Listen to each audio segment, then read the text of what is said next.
It is 6:03 p.m., March 27th, 2023. This is Michael Historic Preservation Commission. Mr. Esty, do you mind doing roll call? No. Sure. Pam Capps is here. Gail McClellan here. Wendy Cambridge is here. Brian Moses is here. Barney Cox is here. Yeah. There you go. All right, we have a quorum. Thank you.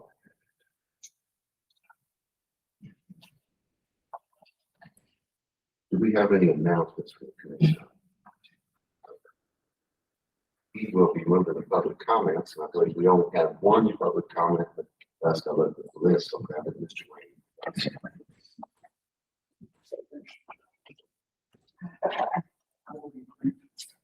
I apologize.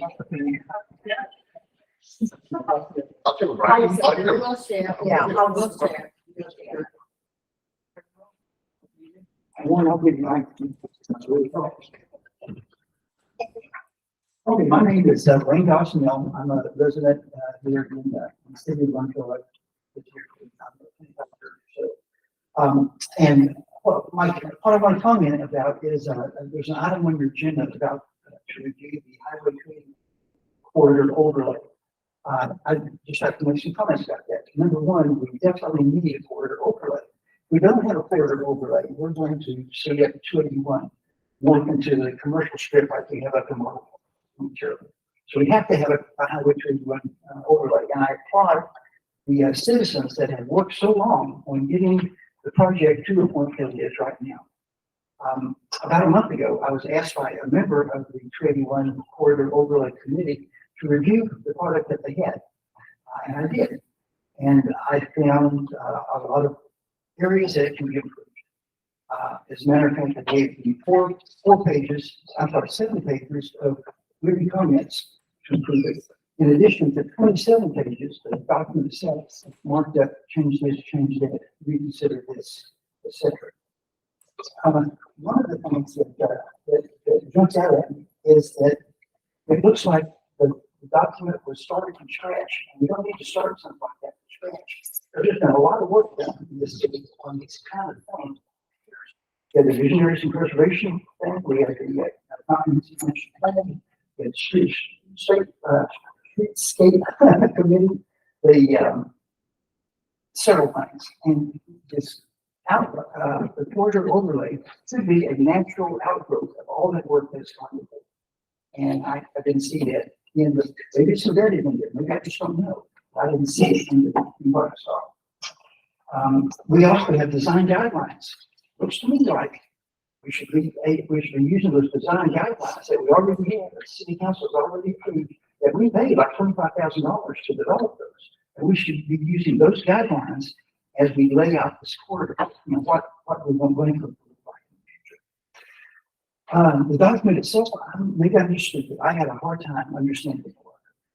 I was trying to, it would help the document greatly if there were illustrations. Then maybe I wouldn't be so stupid. I could see, you know, what it's trying to get to. But as it ever, you know, it's just hard to understand. Then there's these tables called permitted use tables. And I've concentrated on, I'm going to just review that. I've concentrated just on the historic district because this is the historic committee. And if you go by those permitted use tables on the streets that they look at, historic community streets, you just got to shake your head. For instance, the Uptown Blackwood Hall and the About 40 did not go out because they're dancing. The underground poker parlor couldn't, on the cranberries couldn't be allowed because it's an indoor entertainment. It's not allowed in the historic district. Music in Denzel Park, there's no outdoor amusement venues allowed in the historic district. Is that one could be? The Texas Regional Bank, no, I'm sorry, it's in the historic district. It's not allowed. And then where's the post office? It says that any offices have to be on the first floor, the second floor of any buildings in the historic district. And of course, we have offices in the courthouse and the city hall. That's all on the first floor. So I guess what I'm saying is there needs to be some more consideration, practical consideration about, you know, what we have now and what we want it to become. And so that's to be done. And then there's a lot of details in there about, well, things like, if there's a furniture store, it can't be more than 5,000 square feet. Lumber store, well, why are we doing it? If our purpose is, and this is where I think maybe I'm off track, or maybe they're off track, that the purpose of the overlay is for the visual effect. In other words, we want to look at the corridor, both in the core and outside, to look like Lincoln, to look like a traditional small, little town here in Texas. And there's stuff in here that has nothing at all to do with the appearance. And I'm not sure why that's in here. It looks like it's more of a P&Z, its own kind of thing. So I gave all that stuff to the committee, to the members of the committee. And then the document that you have tonight, I think, you have a copy of the new document? Anyway, the document that I saw, not one of my suggestions was in there. I went, oh, what's going on here? Well, what's going on here is okay, because in the Army, we used to do this. We called it a new concept for a project. We got a bunch of people working on it. There's two set whoever's in charge of that project, we're going to write it up. Then we have what's called a process review, where we get people together, we put it out there, they make the changes, and they get constructive criticism. It comes back to us. Boom, we make all those changes and we send it back out again. And you keep doing that over and over and over again until you get something that you've got consensus. Unless there's, if it's an operation where you don't have time, if you're in a time crunch, you can't do that. But we're not in a time crunch here, except maybe we are. I've been told that maybe we need to push something through so that a company didn't come in and build something big ugly that we don't like. What I would recommend is that we take the design guidelines that we already have, and those are guidelines, they're not mandatory, but we make them mandatory, create one border with exceptions as a special use permit. That way it protects us. We're not going to have any store coming in here and doing something we don't want because they have to comply with our design guidelines. And two, that we keep those design guidelines in place until all of the staffing of this 281 corridor overlay comes back and we have consensus on it. So that's a summary, basically, that good paper. Make sense? Yes, sir. Yes, thank you. Okay. Thank you. I have out of town guests coming. They're going to go take care of them. Okay. Thank you, Mr. Thanks, Chuck. Elaine. Good.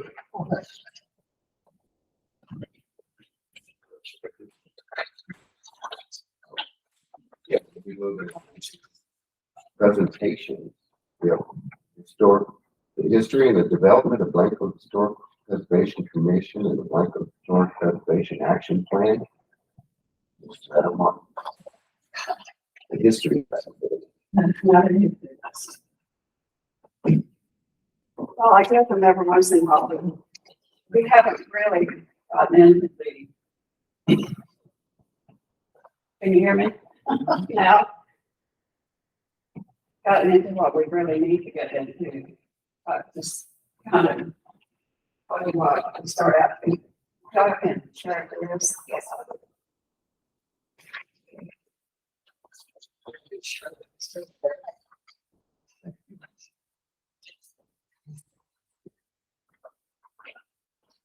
Okay, we started this off with a comprehensive master plan in 2003, with people saying we need a comprehensive master plan, and so that's why it started off in October with to show an interest. If we have enough interest to do it, and the Margaret was on there, and people were saying, even his sister said that she would even work on it. So we spent 3 months really hitting the public and having different things come up. We even had a banner across the highway up here about the comprehensive master plan. And we decided that it showed enough interest to do it. And this was by December of 2003. So we had LCRA who did this type of thing for their communities. They have community service. And we got it done for $5,000 through them. And then PEC came in and they also helped with it. So all the things that Wayne is now saying started in 2003, not this year, or not last year. So At our first comprehensive master plan meeting, Chris campus with LCRA, and I think I told you this, he said, right out, I suggest you get, ask the, your, historic commission to go to your city council to get the visionary preservation program. I mentioned that all ago. To walk, it's through the historic commission, and it will walk alongside your comprehensive master plan to make it work. They work together, they came in together. So it took about 2 years, took a lot of work to get the interest built up and everything to satisfy the Texas Historic Commission that Blanco was really serious, that we wanted it, and that we would work hard. We had to have the interest of the citizens to show that, and we had to have update our ordinance, which took about 1.5 years to update our ordinance. We had a 1-page ordinance that had no T, and so T.'s Molly, who had been a technical writer and had been on the Historic Commission for years, was our writer, and Rebecca Howard Timothy, the Historic Commission, and Dorothy Dillon. And I was on there for the comprehensive master plan, because once we did this, I was off the council. And so I put it all together, all the steering committees and everything together. And so we met, we would go to different cities and look at their ordinances, and Castroville was a pilot town, which was an exceptional town.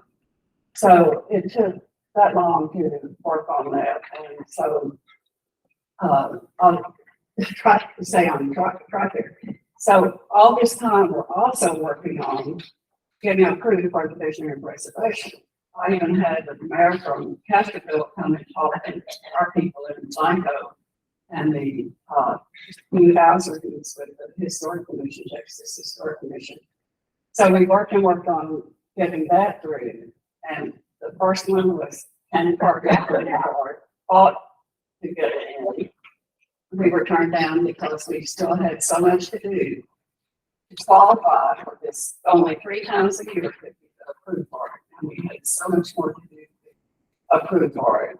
So that we were turned down the first year, the second year I did it, and those were tough applications. We were turned down again, and that was 2005. And so they turned us down. They said that we're going to give it to you in 2007. So we went from 2004, when we started this, to 2007 when this was finished and approved by the city. So these plans were all approved by the city back then. And so what I gave you was the one on the comprehensive master plan needs to be updated. It has never been updated. Okay. And I have that. I have the task and everything here. This one walks alongside of it to make it work. And things in here you can look and see what Wayne just did. Highest priority. He was preserving the night sky and controlling light pollution and exploring targeted lighting and pedestrian traffic and car traffic and keeping it with rural character.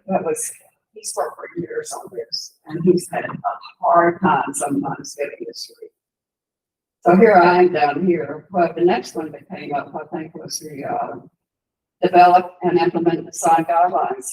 That was in 2010 and 11 that was done. Suzanne Temperton, who's our architect for streetscape, was our architect for the design guidelines. And in the district itself, there are standards. They have to follow rules in the district. And the outside of the district, there are guidelines. A lot of people want to live in a town that has guidelines. I saw somebody in the city hall one day that was moving here, and she said, I wouldn't want to live anywhere that didn't have guidelines. The next one was the update the signage ordinance, and Debbie Holmeyer was doing that. It got hijacked by somebody else that took it and ran with it, and Debbie Holmeyer had a notebook this big in 7 months that she had built. And by not sticking, our mayor had organized a committee for us, and one of the people in the committee took off with it and made her own committee. And it took years to get it right. I'm making sure it's still right. So there's still a problem with signage. Yeah, We work through it. it's really been a hard thing to do because Debbie had her plan down and that happened to there was, you can go down here and read this, using land trust. We had somebody that worked on trying to get land trust, like on the river, to where they're put in trust, to where it won't be developed, or ranches or whatever. And so Rebecca Howard was working on that, devise standards, develop and signage standards, identify and design gateways. The Historic Commission, this has never stopped. It's been being worked on for 20 years, and it has never stopped. The Historic Commission takes these on, and some people outside the Historic Commission come in and help. But Hollis has been working on the gateways for how long? It's been a long time. And now what's holding us up is that now we have 281 truck route. And so we don't know where we would put the gateways. We were pretty well ready to design it. In fact, we had a designer and had it ready to go. But now we're going to have to find out where those, what 281 bypass will be. Don't use bypass, use truck route. Where that will be, so we'll know where to put the gateways and know before those. Then we get down here to, I had to preserve and revitalize the square. That was working with the Chamber of Commerce for activities on the square. But one day he said, let's create the utilities in the historic district. And I said that I got it, and we've been working on that ever since. That's where streetscape came from. It comes from the comprehensive master plan, walking alongside of it. I've sent all of y'all the history of it, go back and follow the links. So I wanted to go over that tonight because we need to update this. We did update it. That's when we met Wayne and Martha. Is that they were new here, and when the steering committee was formed for the Blanco Historic Visionary Preservation, they were on the steering committee. So we did update it in 2009. We COG people from the Texas Historic Commission came, they work with us, they work with us all the time. I don't know, think you met them, but you can tell them about them. So they will come. We worked with it in 2009, and Wayne was in Bosnia, and I was at my computer in my house, and we were with Texas Historic Commission helping, and we were going back and forth with updating this plan. So what I'm doing here tonight is saying that the Historic Commission needs to move tonight to update this. The comprehensive master plan as well as the Blanco Historic Preservation Action Plan. This one, and it's recorded. It's in the Austin. It's in Texas Historic Commission. Our plan is recorded. So that's what I want to see all this tonight is to update it. And so as far as I have things here just like the certified local government, what we had to do.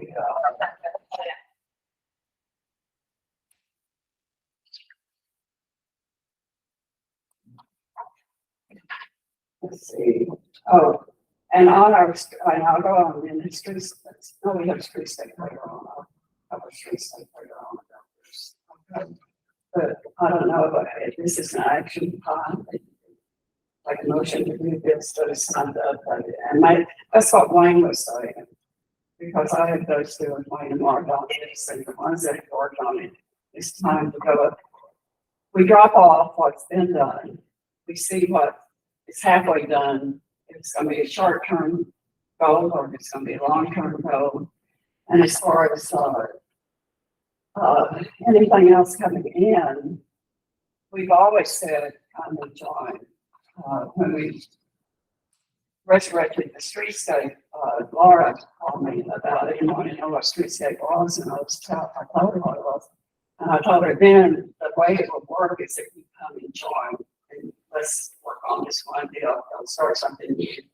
But there has been something new. Twice they tried to get different planners than what was going on.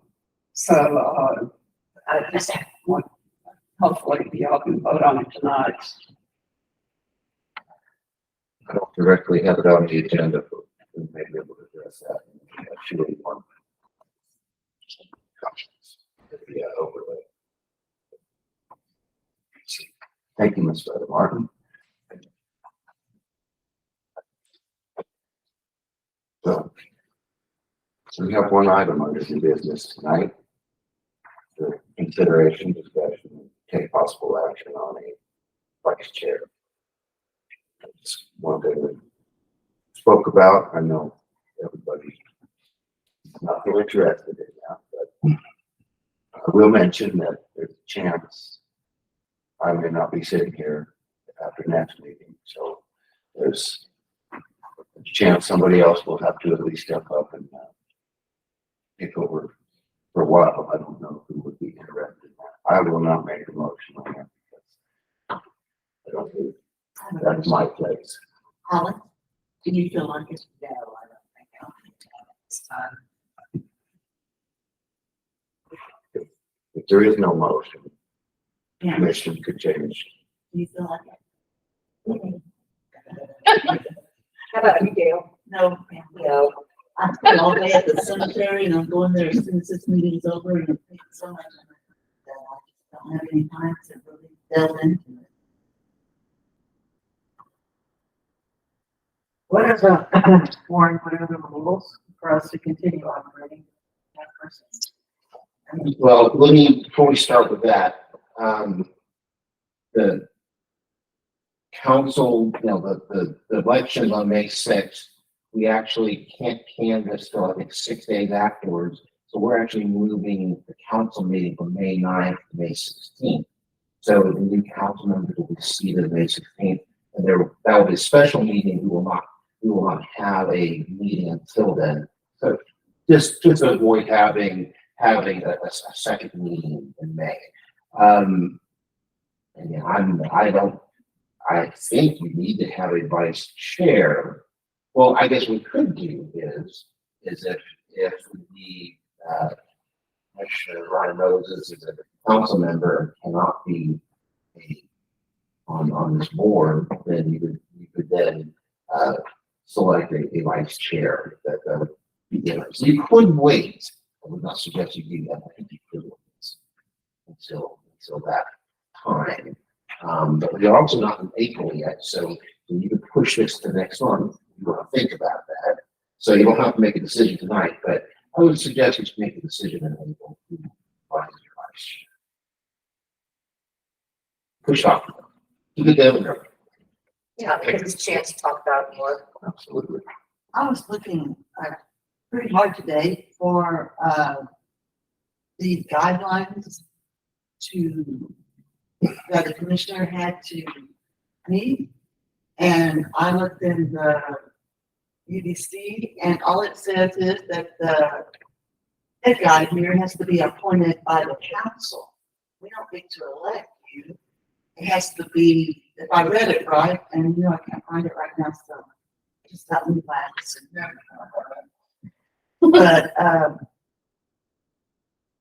so maybe we need to study the UDC and what we need to do, and like Patty Haas evidently was denied a seat on this commission because she's not in the school district. Is that what you told me? But the Candia people are in the Blanco School District. At least they have been all my life. Yes. Yeah. And so she would be in the school district. And so she'd be an excellent candidate for this commission.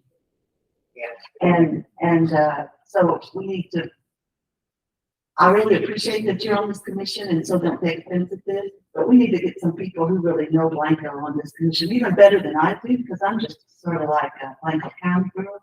I'm not really, except I've become a Blanco girl, but past those girls. That one is really a Blanco girl. And Pam's been around a long time, but we need to get someone who understands the essence of Blanco for the historic district. And so I recommend that we study that before the next meeting and see if we can't find some Blanco people to be on this commission, because it's not one that's critical like the, I mean, you can mess up on this one and get out of this, but maybe you can't mess up as a city council person or time and zone.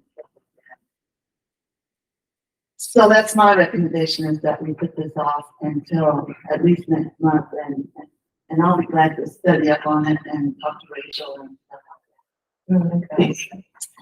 Which one would you like? I said a lot. The table. I make a motion that we table electing a vice chair until April.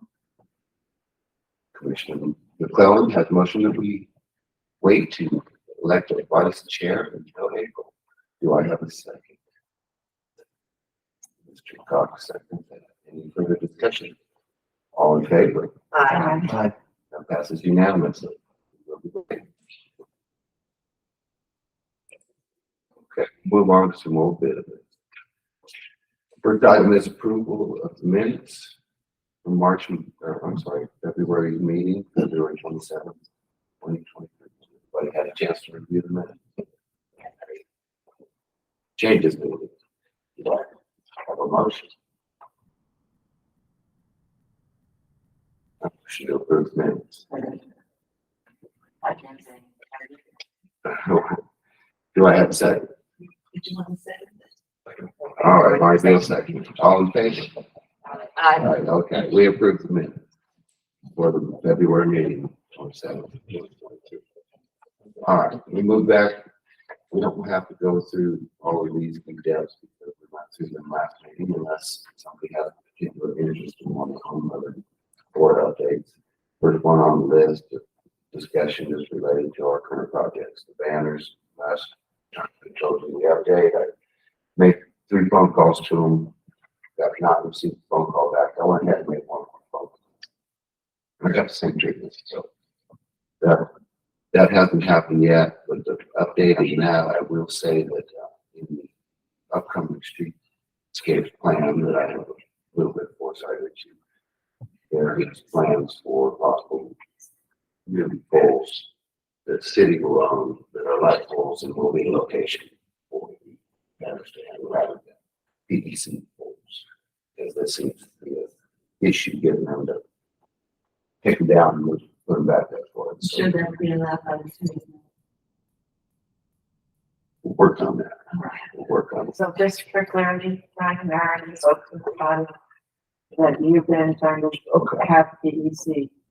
Been trying to have PEC remove the old banners. We've got 4 banners at each corner of the square here. And they're due to be pulled down and replaced with new banners. It's been approved by PNZ, it's been approved by City Council, and obviously not by PEC because they told us they no longer provide that service other than they still have the old banners hanging on their poles and they refuse to come take the old banners down or put new banners up for us. Have that done privately? Yes, but it costs money because it's, since the 2 out on 281 and out in the highway, they require more safety preparation that in order to get to them. So it would be a cost endeavor on either the commission or the city at that point, which may come to that point. But PEC had always done it for free. But I imagine eventually we can at least get them to come take down the old ones. Getting them to put back up the new ones is obviously a challenge. So they've changed a bit. But that's all right. It sounds like we have a possible solution for that coming from Streetscape. So that we'll look forward to. Does the city not have equipment that, like a bucket truck or something that they can take them down and stuff? That is correct. They do not have that equipment. Essentially, I believe the city has almost zero.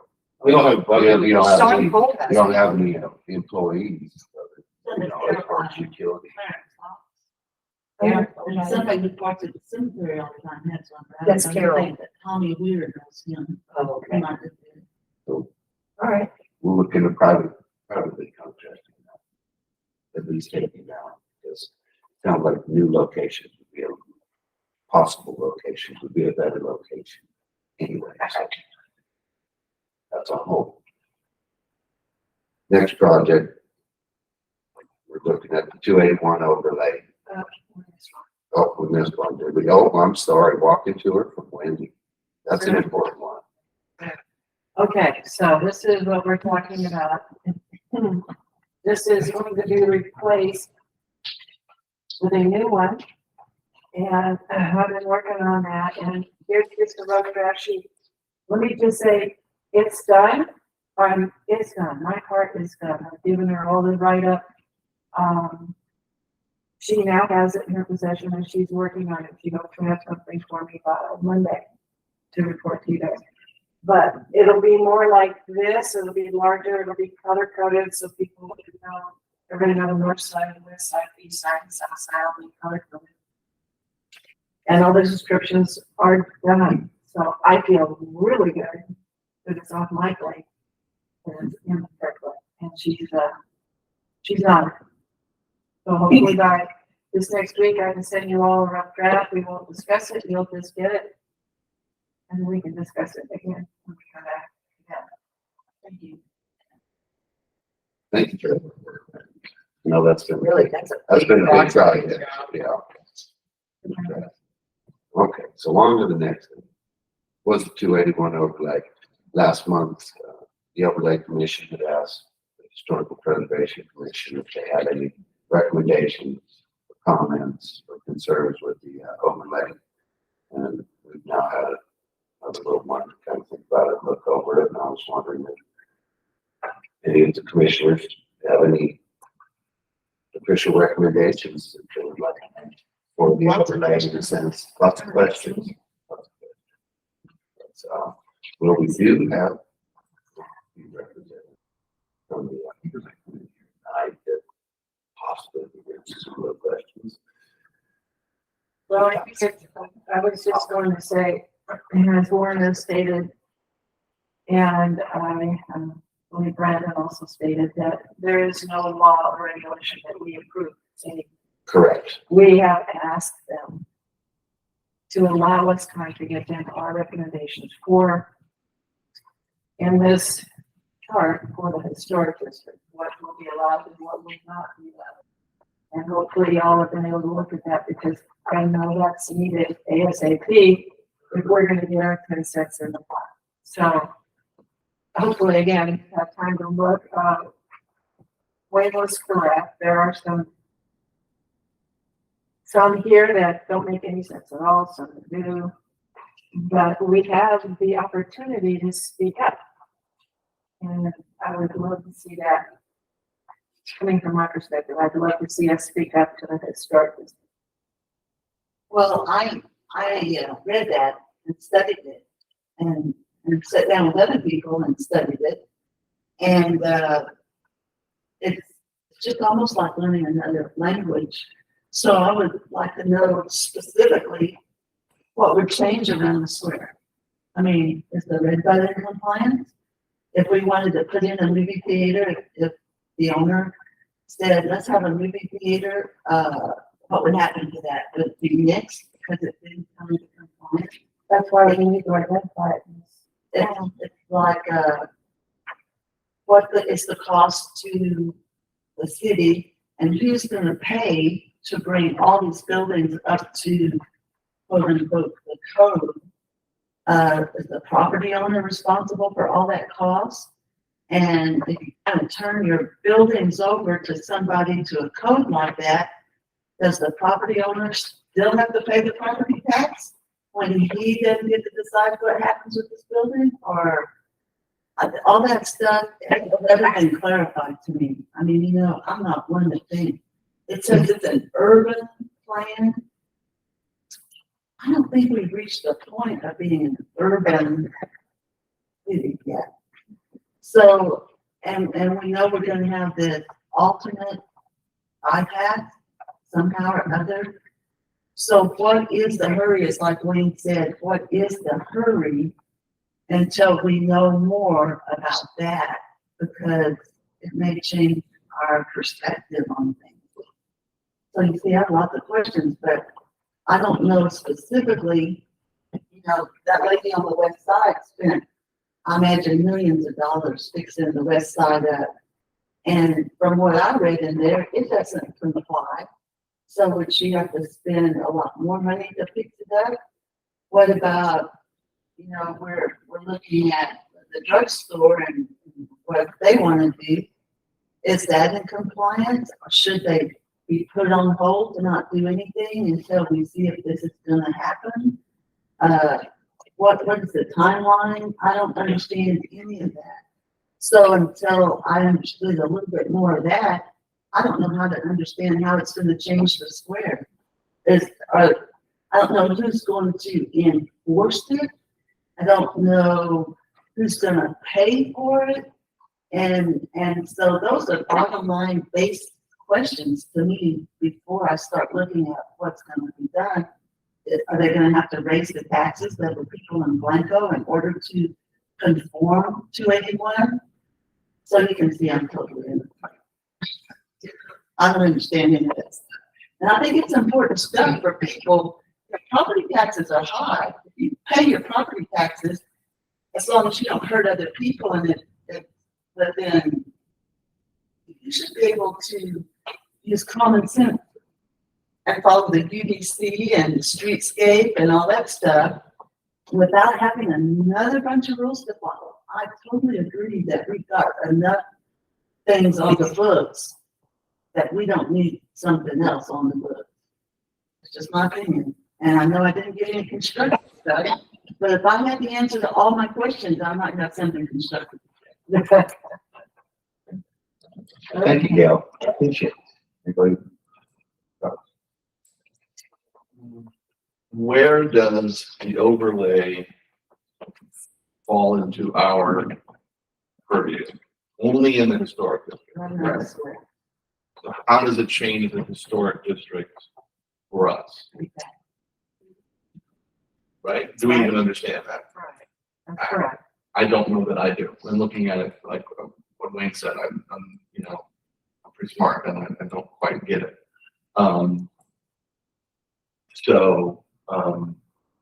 I kind of feel like we don't know enough to pass any sort of recommendation on this thing in our narrow responsibility, right? And except in that it will change, if it would change the historic district, which again, I'm not sure about. So my recommendation, if we had to make a recommendation, and we may well have to at this point, right, is no changes to the historic district. That would kind of be a baseline. Right? That makes sense to me. Can I try to answer some of your questions? Absolutely. I appreciate that. So can you step up? Sure. Thank you.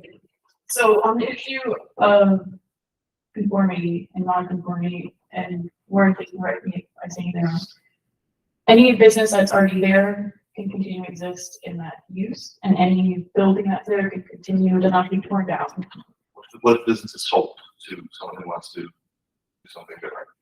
We're going to do the same thing, like. Now, if it comes to remodeling, and that comes to altering the building in a large way. Can we allow her to share her information? Yes, please.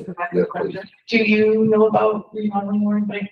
Well, this is a development code, so I think if there's a total remodel, then it would actually, this code would fall. But I do want to also mention, I believe in historic district, you're all R5 and commercial. And if you were going to remodel, you'd have to follow those codes. So this is actually, I think it's a little bit closer to what the historic district looks like now than what our R5 and commercial zoning codes. Like for commercial business, you have to have your building set back 40 feet from the property line, and that's not, that's not the square. And yeah, I also, like you mentioned, this would be a new zoning district. So R5 commercial would go away and it would be replaced with the backbone zoning. In the most basic term, the reason for this, and I'm not saying if I'm for or against it, I have an opinion, but I'm not going to mention it here. The for the reason for it, or the reason why I've been given is because you're trying to avoid this having big box store on the 281 overlay. That's essentially, and then there's also some review of how aesthetics and how it should look. So that's the basic. I mean, it may be more complicated than that, but that is the basic reasoning for having 281. Well, where would they put it in the historic district? They can't put a big box building, there's no place. Not in the historic district, but there are probably locations along 281 where possible. That, because this is more than just an historic district. 281 overlay, like, not looking at a map, but it's most of in town on 281. So I was told, I was involved in the initial group that went through it. And our goal was, as we met with them, to keep like a line, basically. And then this was supposed to help us to do that. The historic district, from what I've been told, pretty much is not even in the package, so to speak. We are our own little world that we control right now, and we will continue to control. I say that in a good way, control, because we're trying to maintain our historic nature, preserve and protect. And that is not something that's going to change here or in this area. Yes, it can be confusing. Yes, perhaps they should have integrated more of our current documents, and that could come down the road. But my concern is, in regards to the historic district itself, is that we identify what we want to be able to happen here. Now, there are some things on here. I mean, I think the theater is X'd out on this list. Well, obviously, we want to change that. We want to make it permitted. There's a number of things. A library, we want to be able to permit it. What do we want down the road to be permitted within our historic district that is X'd out, or perhaps it's saying it's permitted on this list, and we would rather it not be permitted in our historic district. This is where we, as a commission, have some serious say in what happens down the road with whatever happens with this overlay. We are somewhat protected. That is my understanding. And correct me if I'm wrong, but I think we are protected entity. We are sanctioned by the state. We are sanctioned by the city. So, you know, we're gonna take care of our historic district. But what do we want to allow in our buildings that are here now, or down the road? What do we want to allow in this historic district? And that's what this column is about. For instance, this is so funny. The funeral home has got an X in it. Well, back in the 30s and 40s, there was a funeral home. Right Right over there. Exactly. But do we want that to be in the square again? I don't know. This is why we have to decide. A library. The library was right over here. Would we want that to happen again? I don't know. I mean, we actually have some power here. We have the ability to say yes or no in this commission. And it's almost like everything would be a key, except for a few things, of course. That's my opinion. A beauty shop, we have a beauty shop. Do we want to continue to have a beauty shop if she ever closes? Sure, right, you know. So we can't foresee the future. But the buildings and the businesses that are here currently are safe. If they were to sell and change anything, I'm not seeing where that's going to change much except the business in that space. You know, if Red Bud moves out, somebody else buys it. That's been a hardware store, it's been a Whole Foods store, now it's a restaurant. That would continue to happen if we said it was okay for that business to happen in our historic district. I hope that makes some sense, but that's where we're at. The historic commission, that's where we're at. Would you email me a copy of that? Yes. Yes, I will. And up in the back. Can I say something? Absolutely. Come on. Hello, I'm Dana Haas. I'm currently the county historic preservation for the county, the chair. But I'm also working on the 281, coming into Blank. I'm on the task force with that, and working with them, with the historical part mainly, and our resources, springs, et cetera, et cetera. And we're starting the Twin Sisters area and working this way. And I just want you, before you make any decisions, to know how important the historical district is. I mean, for you guys to be on here and to make decisions. It is crucial. It's crucial we work together as a county and city to work on this. Because as 281 comes close, as TxDOT widens this road, and it's gonna happen no matter what. We have a say right now to say how we want it to look. We have that power to say. We have the power to say, let's look at this route or ramp, but they're still gonna come through Blanco. We're still gonna have a business 281 through Blanco no matter what. There is gonna be damages to building. And as people see business opportunities along the way, they're going to be looking at other buildings. What can we tear down and put that there or something? It may not be right in the historic district, but maybe it should be in the historic district. As we lost a house already up the road, that's going to happen more and more here. And so I just want you to be very careful when you say you don't have any say on this. You really do have a lot more say.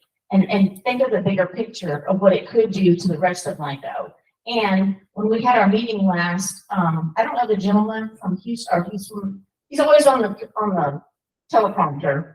And he lives somewhere else, he has property here, I think. He's like an engineer or something. JT. Yeah, I think that's him. He suggested we really start looking at what else we can pull in the historic district, because honestly, we have more power. You have more power as historic than anything else to help protect this town. And we have a meeting for the community on April the 13th, and we want people to bring resources. We're having scanners there, we're having a map, to please bring resources, pictures, stories, so we can start compiling that. Because unless we have that, TxDOT can fly right on through without looking at it. So that's a good sense. Can I say something? Let me just clarify, Janelle's talking about the 281 relief route. Specifically, that meeting coming up is the relief route, and that would be next on our agenda, but you hit it right on the nose. Okay, when the districts were designated, there are rules, there's reasons, there's protection. That's why it was designated in the first place. The first one was a local district. And then in 93, I think it was, the National Registry came in. The local one is actually the one that protects us from doing things outside of our buildings. It's not the National Registry one. But it wasn't, people can't just come in and do what they want to do here. This is why we have a commission that, when that was designated, it appointed commissions, and it tells you, that's why we have Texas Historic Commission, you know, and all the things that we have to protect us. You can't just bring somebody in with ideas and change it all. That just doesn't work. And Janelle's right. We have both worked on this very long time, and she's done it in different places. I've been here in the historic district, but it is our historic district, and we have our ordinance, we have the designations, and so far, we're the only ones that have that. Okay, have any power on that.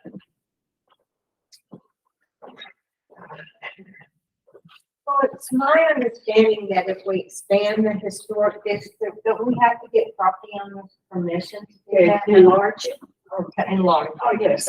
Well, you do. It's a process. But one of our goals, not goals, it's charges for the Historic Commission, is that we enlarge our districts and we add new districts that might be away from it. We had put in the back a few years ago for the historic to make the park a district, a national district.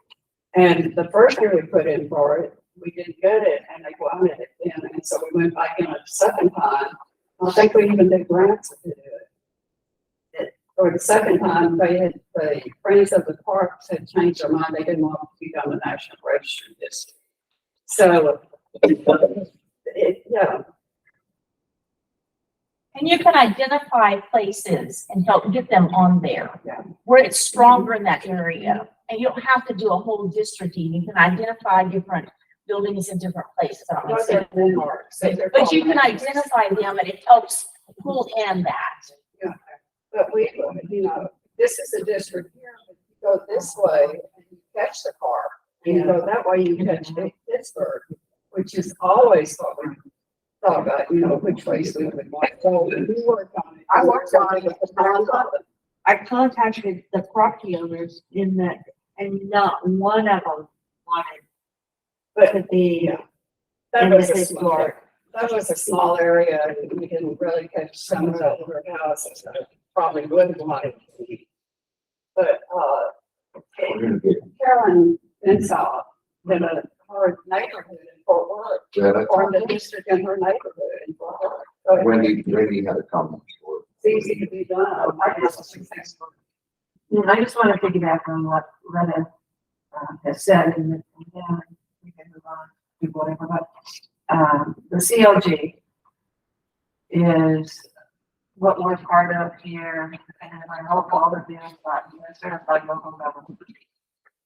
If you're on the commission, you should have a copy of this. Go ahead. The city can give you that for sure. The gal that is our representative with the Texas Historic Commission, our certified local government representative, her name is Kelly Little.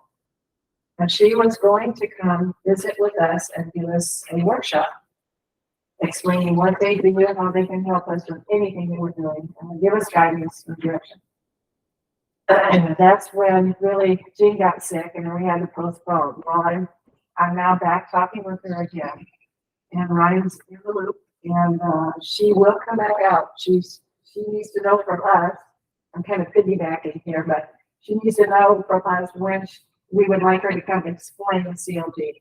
I think it's vital that as a commission we understand the resource we have here. And so, which I'll be thinking about that. If we want her to come before a meeting and talk to us for an hour, or do we want to have a full-on workshop? 2 3 hours, you know, she'll work with that. But just to piggyback on what Retta's been saying, we have a resource, we need to do that. But I don't want to get too far from this one right here. If we don't have anything to say tonight, then we don't. But I was thinking, hopefully we did. Okay. everybody else done?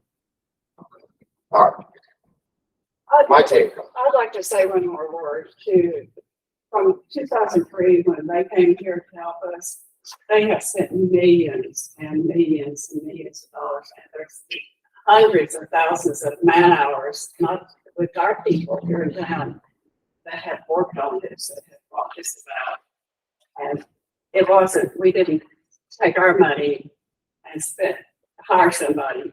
They spent their money to make it. They lived with us from 2003 to 2009 on all the help that they've given us. It's not just so big. And my take on this use table here that I'm looking at, this distinct to that, I find it extremely restrictive. I believe that the historic district is a unique place, a very difficult place to have a business, conduct business, because of the high property cost here and high operational costs to keep up on these historic buildings. The business generally has to either be highly profitable, or it has to have an owner that does not require profit in order to keep the business. So that we have a very large amount of down here now. Some of our businesses are very, very profitable. There's other businesses here that are open and they are not profitable. They're not required to. If we are too restrictive, we're going to find ourselves with a pretty empty downtown district with very few businesses. It's kind of one of those things where I'd like to see that column wide open essentially, because anybody who comes in here to open a business is more than likely to have to do some sort of remodel to it. And if they have to do anything, even as small as change their sign on front of their business, they have to come to us for a COA. I believe at that time, their use can be considered, discussed, and approved or denied at that point. That could probably be left alone. And when it comes to the complete overlay altogether, as far as I understand it, anywhere where this overlays, if it is found to be in conflict with the existing rules that are in place there, which in many ways it is, was our design guidelines, Texas Historical Commission guidelines that we have to follow, the Department of the Interior guidelines that we have to follow, as well as the Blanco UDC. We have a multi-layer of restrictions here in the historic district as it is already.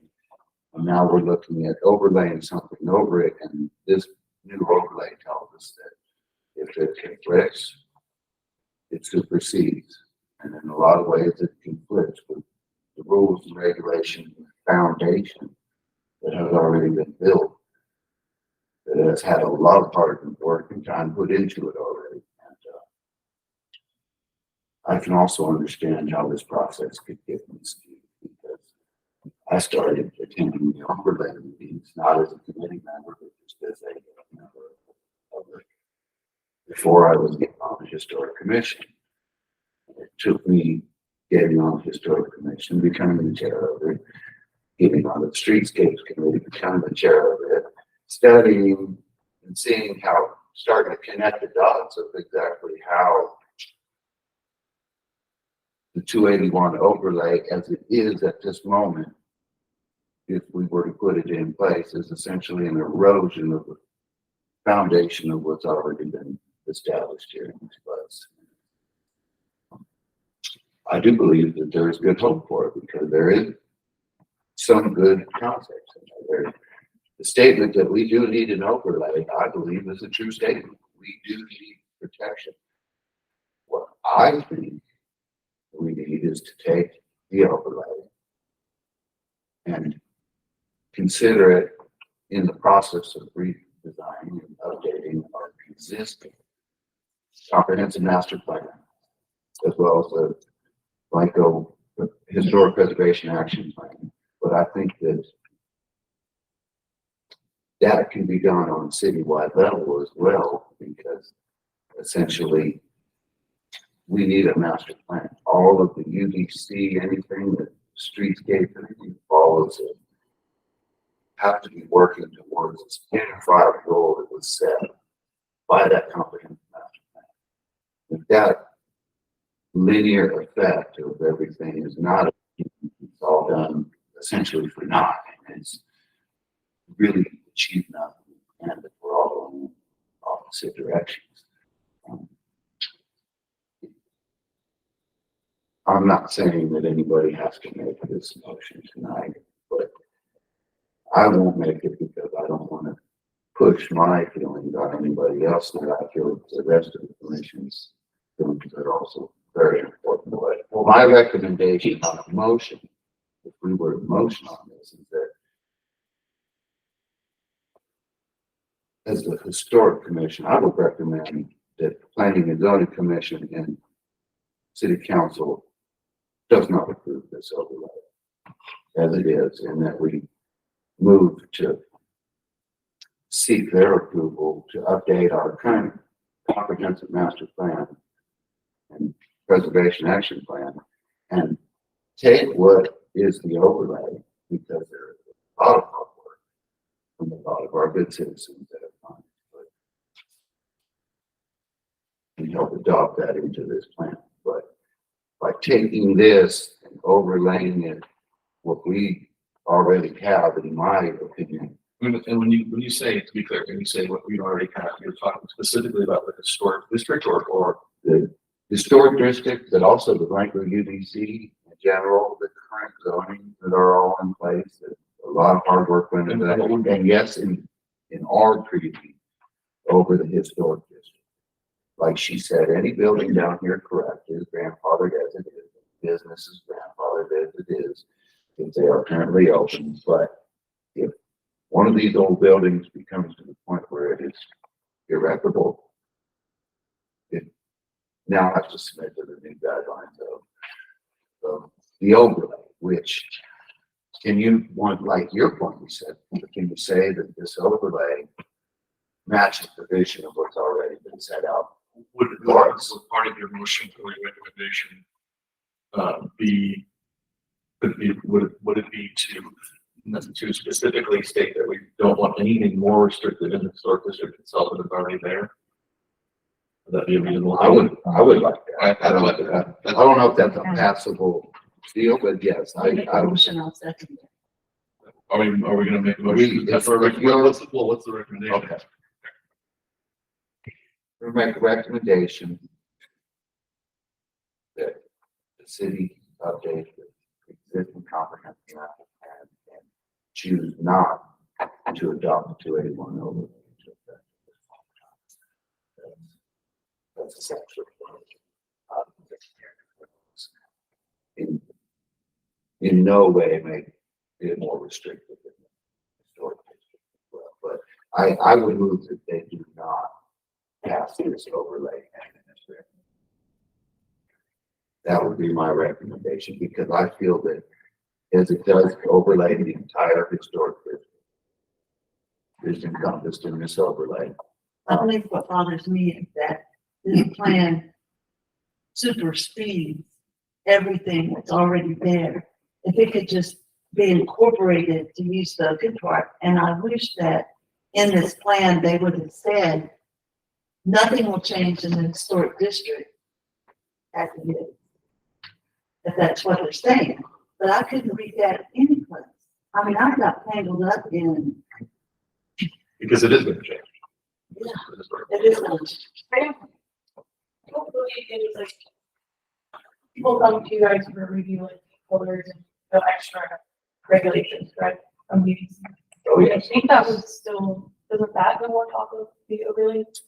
It says. I mean, I want to be- It supersedes the UDC. It, That's what it says in black and white. yeah, well, I would not want that. I would still want you guys the extra rules to be on top. That's what it always said. Okay, do we have a chance to change this? Absolutely, that's what we would like That's what- from you guys. Right. We're trying to put together recommendations and as a whole, as a commission, because we can all take your personal recommendations, and flood them with recommendations. Right. But I want to put together realistic recommendations that make sense coming from what we're up against here, what we already have. And I do like the statement you just made about, I would like to see this overlay not supersede the existing rules. It's already layers that we're being just well beyond the EDC. Let me make sure everybody understands. Okay. It's an overlay that goes over, so it doesn't necessarily erase the things that you require. It only supersedes where there's conflict. So for example, the colors, the type of shade, the kind of things that you require still be required. Another whole thing of whether you should have that much regulation, there's that question as well. But if you're saying, if you think that everything supersedes, it's not, it's only supersedes where there's conflict. But that means it's. That's the problem. Yeah. And what supersedes is what comes late. So for example, when you have this new plan to work with City of Pemberton on, it's whatever is the latest. I think you got an email from the city attorney regarding that. So that's the other side of that is the last document that's approved by council is what would be the final document on that particular area. So for, I guess, for a while, I know these projects take a long time to happen, as you know, as Brenda just explained, working on this thing, 15 or 16 months before I got here. So, yeah.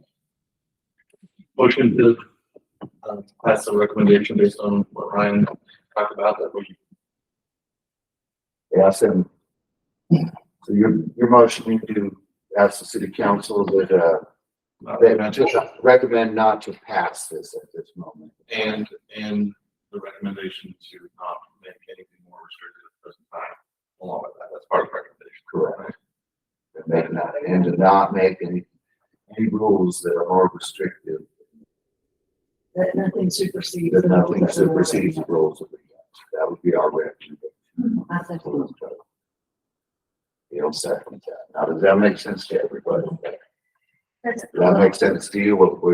Yeah, but I just We wanted, can clarify. I just want to clarify, Absolutely. just, you know, like, explain everything to you. It doesn't necessarily have to make things more restrictive. That's what we want to do. Well, that's fine, but then But we don't that's have a what it conflict. says. Then we don't have a conflict. If it's not more restrictive, then we don't have a conflict. If it is more restrictive, then we have a conflict. Okay, That's what I learned. okay. I just want to go through kind of the lot design and the building design, just to maybe clear it up a little bit.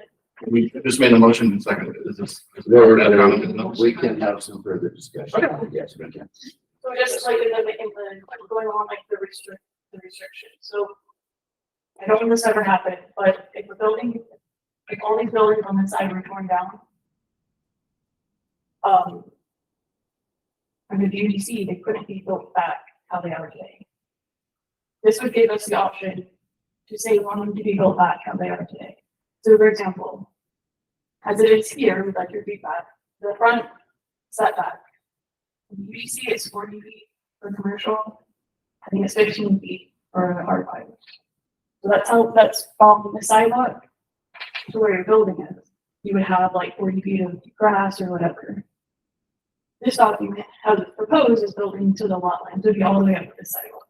Now, we could change that to whatever you guys want, but this is an opportunity to.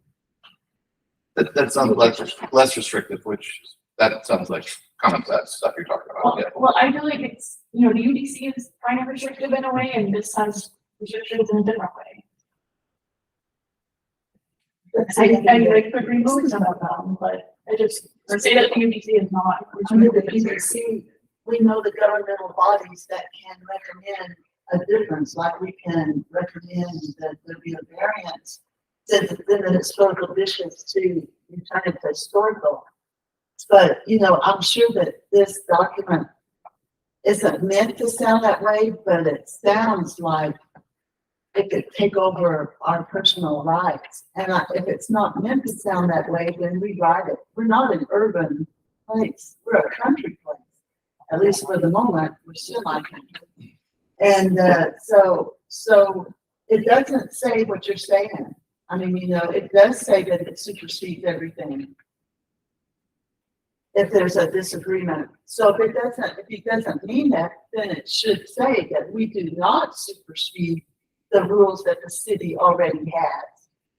These are recommendations, but it sounds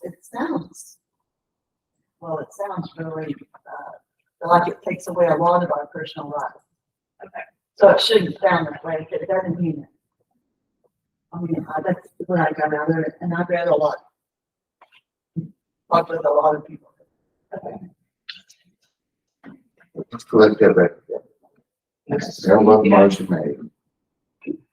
I think so. Any further discussion on you guys? No, okay. All in favor?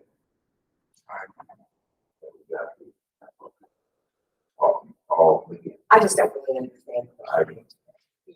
Fair enough. I was right where you're at last time. Yeah.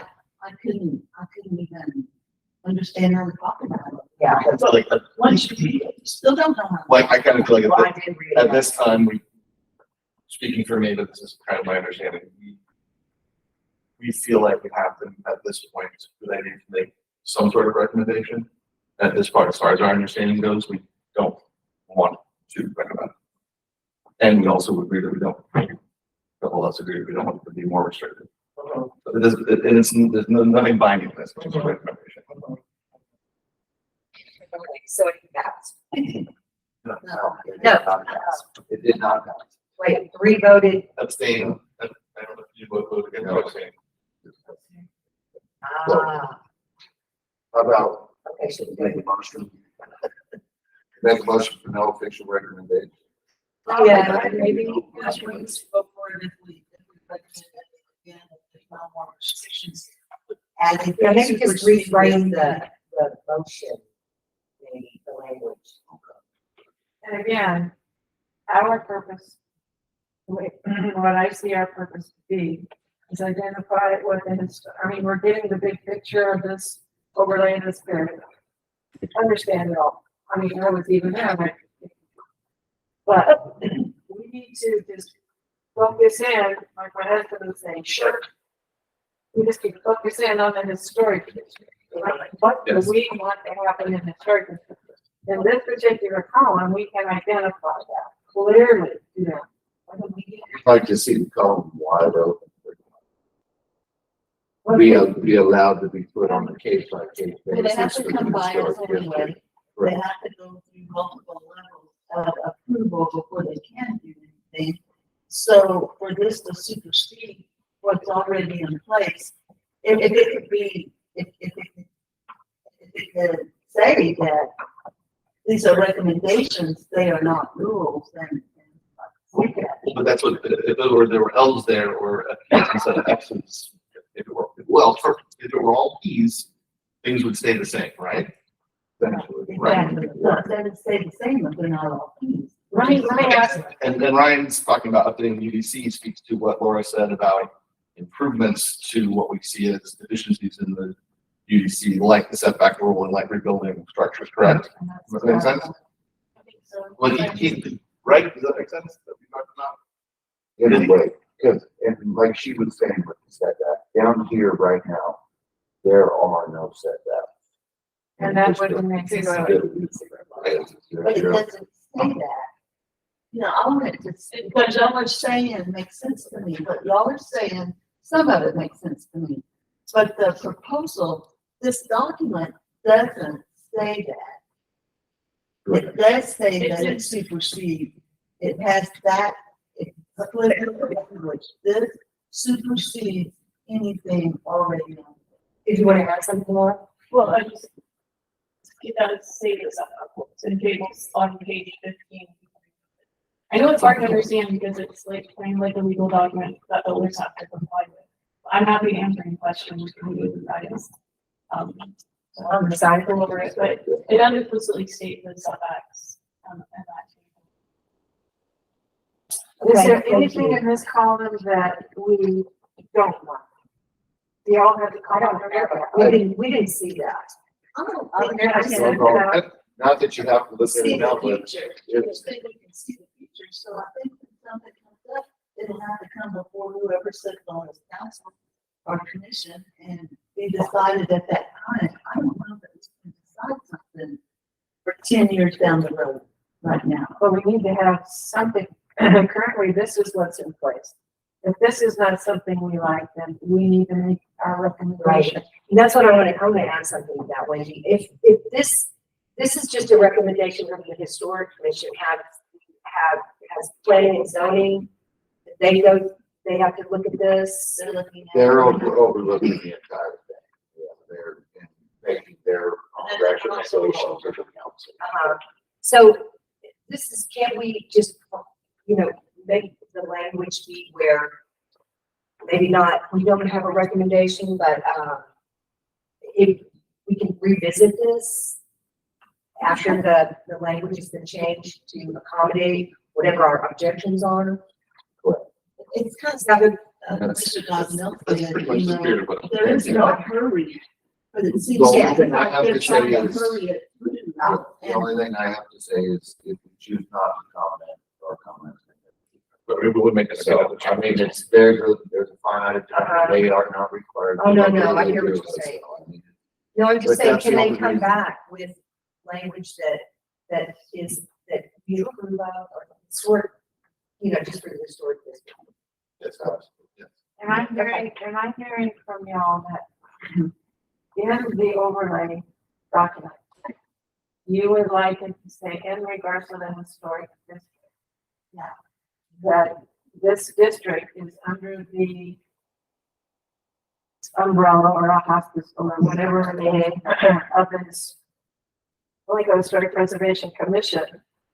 Not to, and period. I mean, that's it. You're having concerns about the whole document itself, and then focus in on this column on what we'd like. If we're expected to improve or decline, The historical area, Right. not the whole thing, just. no, just, yeah, I thought of it. We legally always have to review it. Yeah. Okay.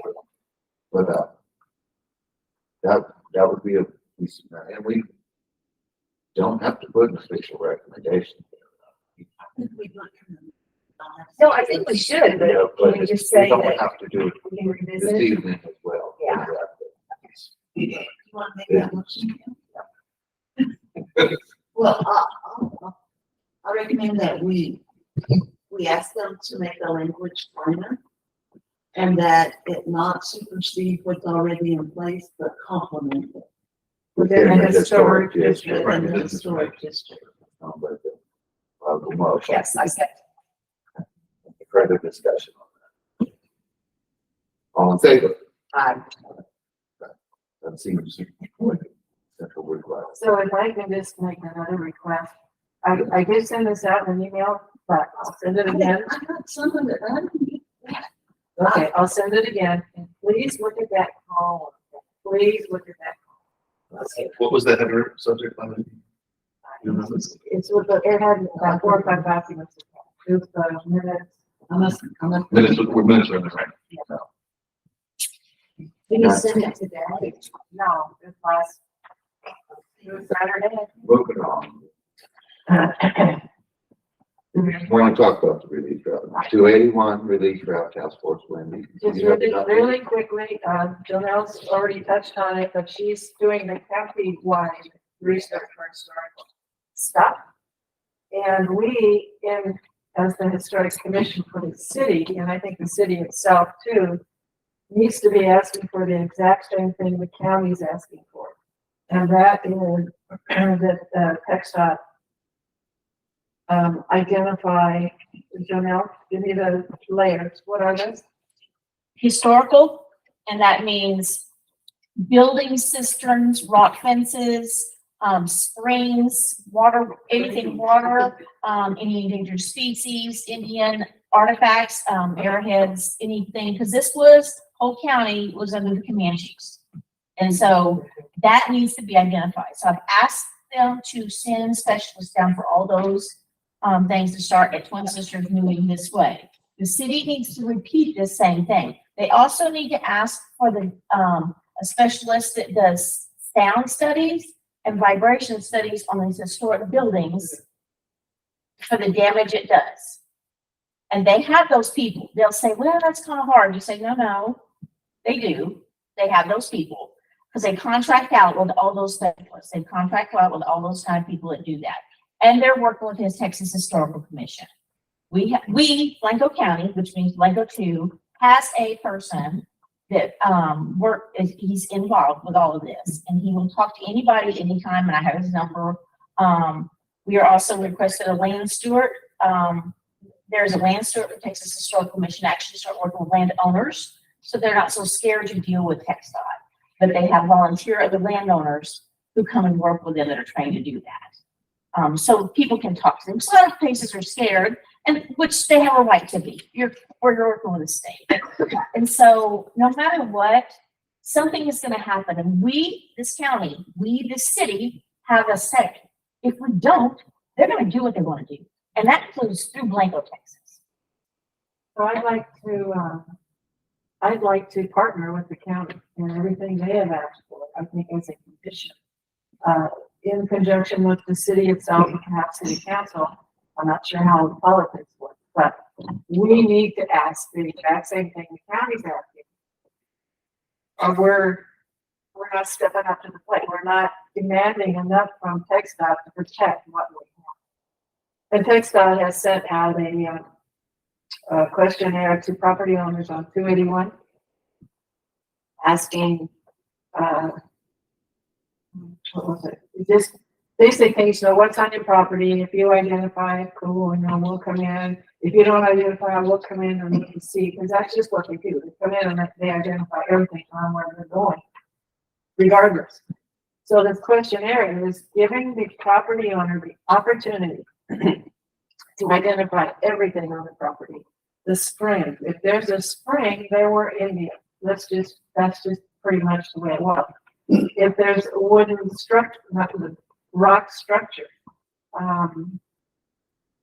anything at all that the property owner feels is historic, they need to identify it. And I put that on our Facebook page, encouraging people to comply. I mean, send it to text dot. Otherwise, they're gonna come in and they'll either see it or they won't. And my guess is they're not gonna see it because they just wanna bulldoze right on through. So, They should again, probably send it to you guys too, Wendy, a contact, because a lot of people are afraid to send it to TxDOT. I mean, and this is a way you can compile and have it documented and say, no, TxDOT, they sent it to you. This is what we have.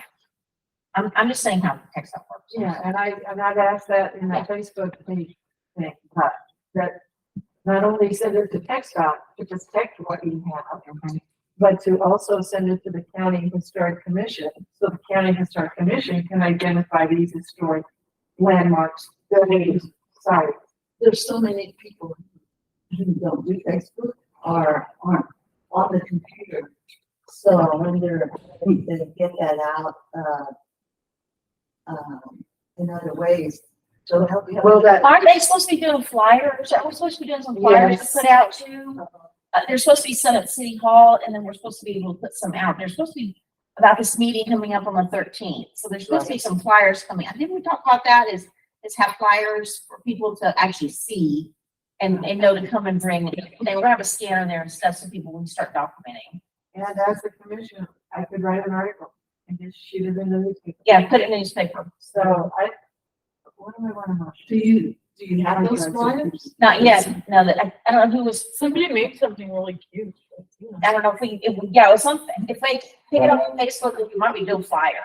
Because I shared it today, trying to explain what it's about and why. And I know several other people have shared it. And I think Melissa has shared it.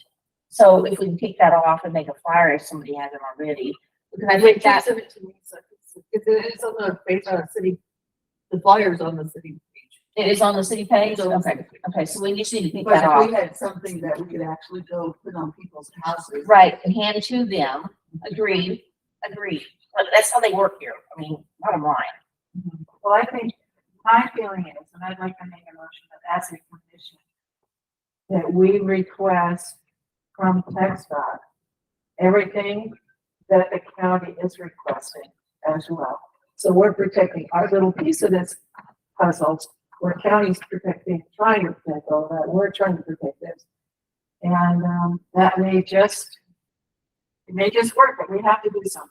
I think as a city, as a historic commission, we have to step up and we have to say, do this, do this, do this, do this, do this, before you even think about it. Wendy's motion that we mirror the county's motions on the animal same. Requesting inspections. Same inspections in various states. Do I have a second? Second. Marty seconds. Any further discussion? All in favor? Aye. My motion passes. Thank you, Joe. Now, look forward to working with you. And just to be clear, the audit that you're talking about is, we're not talking about the entire town, we're just talking about the overlay area. Is TxDOT concerned with anything but the overlay area? Oh, they're concerned about everything, but you have the power to say, what is the damage is it doing to the courthouse? What is it doing to the square already? What is it doing to the real estate? What does it do? I mean, what damage is it doing? And you have that power to request that stuff. Already damaging. Yeah, you have the power, because Red isn't the pecan bottom, it's in historical It's in district. the historical Okay, that is a creek. Wait a minute, not the whole bottom, it's on the other side of the creek. But that is, all of that is, and that should be, we talked about that, the pecan bottom should be in the historic district. Oh, yeah, well, we. Yeah. Right, but It's in the that's what UDC. all this was But talking it about. needs to be, y'all, as a historical group, for Blanco directly. You need to request that. And just say, look, this is what we want done. And you send that to the city as well, copy it to the city as well and say, this is what we're requesting. So I offer to write that Okay. and, get it to you guys to look at before we go out with it. But we'll just piggyback on the county basically. We've got city limit to city limit. There's a lot of historical within that space that we need to be trying, Absolutely. whether it's in our district or not. Makes sense You to can me. get a picture of that. Okay. We're gonna be moving on to, item number 3 under old business. That's good. That's done, yeah. And other than, What do you think? do you have any updates you want to give on COA for Blanco Pharmacy? I just think. On the city. No, I don't know what they, I'm not sure why they got. I didn't have any information about that. You were gonna send it to me and I never received The it. letter from them. Oh, yeah, I thought I did, I'll send it to you. Okay. Yeah, because I never received it. I'd like to. Warren, do you have any updates on the, signage? Because we had issues with over here. I've made a couple calls, but I don't hear from them, I'll send a letter, but I should get them. We're gonna try to meet this week. On that, so we're moving some. Okay. Item number 5. Consideration, discussion, take possible action on defining historic preservation officer and possible compensations to attract them. Okay. So I did start to work on a scale, a possible pay scale for the HBO. I did not complete it, so I did not bring it here with me tonight, but it is in process. And once I do have the preliminary scale ready for you guys to look at, I'll make sure it gets emailed to everybody. We can talk about it at the next meeting. So that's moving along. The one piece of information that our mayor did find out for us is that there's a possibility we can at least in part fund an HBO with hospitals. They may not be able to do it entirely, but at least even if they could do it partially, it would take some of the strain off of having to provide that part. That I felt was good news. Other than that, there's nothing that we need to, I believe, take action. So, moving on, to item number 6, old business discussion. Okay, yeah, that was the historic action plan and preservation. Not really, I believe it talked about that. Essentially, we didn't make a motion on the overlay or any recommendations. The one thing I think that historic preservation action plan and the visionary preservation plan falls kind of in line with our comprehensive master plan.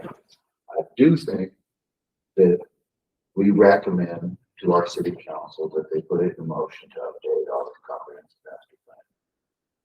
Has not been updated in many, many years, and things change, things develop. I think it's time to update the comprehensive master plan, and that does come fall under our preview there. Not saying any recommendation against or anything on the overlay, but I do think that we recommend to the city council that they put it in motion, that the comprehensive master plan and be updated. Does that have public input? Like Brenda and them did back in the 2004 Yes, it would. to 7, because that was really impressive that so many people had input and that they actually, it was really impressive. I mean, I was in El Paso and I got a lot. No, I believe that's something that would be worth recommending for action. Because whether or not the overlay gets put in, I do believe our comprehensive master plan is a key part of protecting what we have in the future. And I think it's something that does need to be updated and we recommend it. I would recommend it. If I can add something, Yes, it's about sir. 5 or 6 years, according to, the grant necessary we're talking to, the city actually had received a grant to do comprehensive plan, but the council chose not to do the match. I believe that when we apply this time, we will, this summer, that the city will look at providing the match. At least if I have my way, that's what we'll match. And we take 2 or 3 public hearings, the whole process is about 12 to 18 month process. So it's already in motion. Well, it's a motion to apply for the grant. We're not asking for anything crazy or out. Not at all. Would anybody like to make a motion? Okay, I motion that the Historic Preservation Commission recommends to the city council that they put in motion the update of the comprehensive master I'll second that. plan. Any seconds? All in favor? That passes unanimously. Consideration, discussion, and take possible action on a complaint letter to text out regarding the sidewalk road construction that happened on 4th Street in the top. I did make a preliminary draft. This is, of course, not a final draft, but a preliminary draft of complaint letter.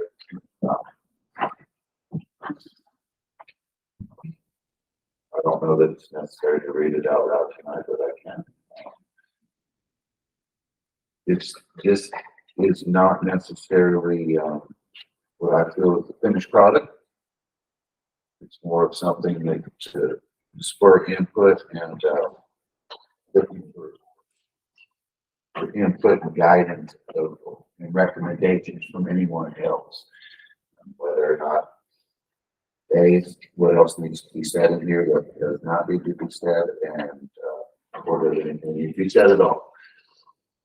I believe last meeting we came to an agreement that something should be said. And this is, you just help them think about this maybe in the next. But I don't think we make a motion to approve this tonight because I don't feel that this letter is a finished product as it is, so it's not something that we need to motion send on, but I do think it is something that I would like the commissioners to look at and they can have their input on it. Does the council or anybody need to agree with us in it? No, You can send it as the, this would be specifically a complaint letter that is represented by the Blankfoot Historic Preservation Commission, and we are going to run it through the Blankfoot Streetscapes Committee as well. But no, it's not something that city council is backing this on, not at all. but Make that clear. can we endorse you writing a letter and sending it to this form so we don't have to wait for another one? That is possible, other than, you're approving something that you haven't read yet. Well, I mean, it's coming from you. It's coming from you. Yeah, okay. It's coming from you. It's coming from you. Okay. And it can even be as left as simple as this. And I read it out loud now just to kind of give everybody a little idea of what we're looking at. Might as well. This letter has been written to document a complaint of the process taken prior to the construction of the project that took place at the corner of 4th and Pecan Street in Blanco, Texas. The city has established a resolution with the Blanco Streetscapes Committee for the design of the streetscapes layout in the historic Blanco district. The corner where construction commenced is the main focal point of our design. The corner that was constructed does not match our original design, which has forced our architect to adjust the design to accommodate the corner as constructed. The Streetscapes Committee was formed from citizens and business owners in our community. The design has been funded completely by private donations from citizens and business owners. All design ideas have stemmed from community input. We believe that design is the true voice of the people. All projects conducted in the historic district are required to obtain approval from the Blanco Streetscapes Committee and the Blanco Historic Preservation Commission. This process was not conducted properly. It is our request that TxDOT does not conduct a project in this manner in the Blanco Historic District or any other historic district in the state again. Please be more careful in the future that the will of the people is being taken into consideration. Blanco Historic Preservation Commission. Oh, that was a little rough. But Can we, Warren, can we read this and send him our recommendations without discussion individually? You're discussing it now, aren't you? We are, but I mean, take this home. think about it. Think about Before the it next meeting. before the next meeting. Yeah, I don't think that's a problem. We have to just of the understanding, it's not on city letterhead. Correct? Correct. It's on city letterhead, No city letterhead. then do the council approval. It's not on city letterhead. I mean, it is a order of the city, but there's no issue. Without. Ultimately, I'll hear you say that, but there is no issue with you doing this. And we are not speaking as the voice of council. We're doing this. It's definitely something we want to check out to know is that this is not our city council. Ron, there's one correction you need to make in that. The city did matching funds with KBB, They did. 7,000, I think it was. Okay. So I'd just like to recommend that you email this to us, we have time to digest it. And that we let us send you our recommendations if you have any. And then by the next meeting, you will have compiled a letter that we can. That is a motion. Let's go. Okay. Everybody understand the motion? Okay. All in favor? Aye.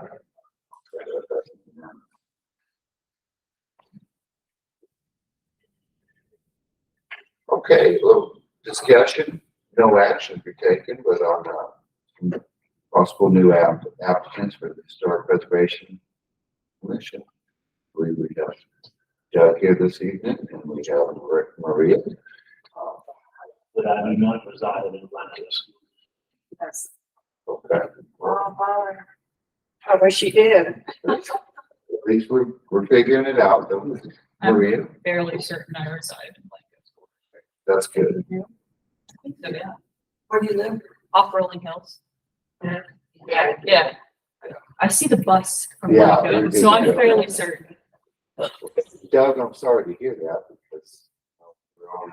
Yeah, I Yeah, do. but let me say this, you're are welcome to volunteer and help in any way. Oh, yeah.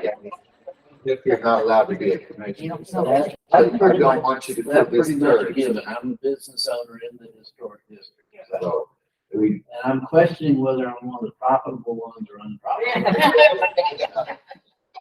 it's a tough one. Yeah. We need friends of the historic commission. I will be. Yes. Yeah, I think Good idea. So business owners don't qualify, but That's a really good idea. Where do you live? Spring break. Maria, Spring Branch is in.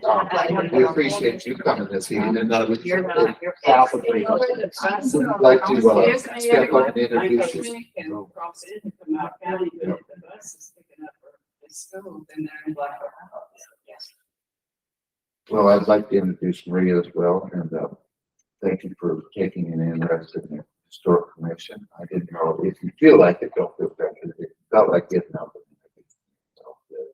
Welcome, but don't feel like you have to. Do you have like specific questions y'all want to know, or is there like just like Just hello? Like I need Just a a dialogue. hello. Give a little Yeah, bit of your just a background. hello, maybe your name and a little bit of your background. How long have you lived in the area? I've lived here since 2020, but I have lived in Joey Springs since 2001. Family is been in Texas since the 1700s. So, but like Spanish Land Grant in South Texas, we still have the ranch down there. So I'm got some deep roots here. Central Texas, a little bit on my dad's side, up in Lake Georgetown area from the 1800s. I don't know. I'll give them a pass that it's the 1800s on that one. What was, I'm trying to think of what You have else. relatives that are really well, like, Oh, my aunt is a curator. So does restoration at the Alamo and does restoration at all the missions in San Antonio. My grandmother did as well until she retired. So my aunt is currently at the Alamo, but they've done like Mission Concepcion. What is your interest in our historic district? I would say I'm very passionate about preserving small towns and the history of our state and the history of our town overall. It's, I think, something that should be held very near and dear to everyone's life that lives in their area. Have you been on a commissioner before? And then Not a commissioner, no. I've only done nonprofit work. he's gonna Probably, I'll admit it. Have you submitted a resume? Have you submitted an application? I'm working on it at the moment. I'm almost done. I'm just having to like tweaks. We always encourage anyone that comes here to please, ask for folks. If they want to be involved, we would welcome their applications and their resume for this commission because no one here is signed up for the rest of their life. We have a two-year stint. sometimes they forget to say 2 years is in there. Yeah, we know what this is. So there will always be changes within the commission, but we're always looking for folks that have an interest in our town and preserving, protecting our historic little town. So, you know what, just put that out there for us. And thank you for applying and thank you for trying to apply. And if you know anyone else that you think, hey, that's the word. Absolutely. We appreciate it. Well, we look forward to working with you. One last thing, they have a committee report. Do we have a street committee report?